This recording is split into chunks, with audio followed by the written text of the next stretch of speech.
আজকে আমরা করতে যাচ্ছি 1 ঘন্টার ওয়াকিং চ্যালেঞ্জ। এখন বাজে 7টা 8। তো এখান থেকে আমরা হাঁটা শুরু করছি। ঠিক 8টা বেজে 8 মিনিট অবধি আমরা হাঁটবো। শুরুতে কিছুটা হাঁটার পরই আমার প্রায় 200টা স্টেপ কমপ্লিট হয়ে গেছে, কিন্তু এখনো অনেকটাই সময় আছে কতটা আমরা ডিস্টেন্স কভার করতে পারি।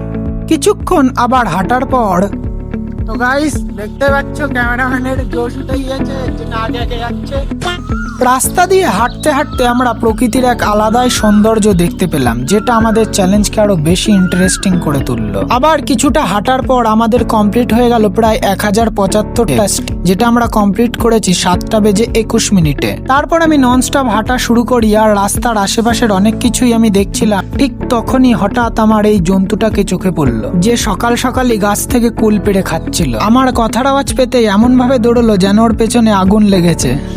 অনেকক্ষণ ননস্টপ হাঁটার পর আমার কমপ্লিট হয়ে গেল 5000 স্টেপ। 5000 স্টেপ কমপ্লিট হওয়ার পর আমি তো ভাবছিলাম আজকে 10,000 স্টেপ কমপ্লিট করেই ফেলবো। ঠিক তখনই টাইম আপ হয়ে গেল, আর আজকে আমাদের কমপ্লিট হয়েছে টোটাল 5500 স্টেপ। সাবস্ক্রাইব করে দাও যাতে পরের বার 10,000 স্টেপ কমপ্লিট করতে পারি।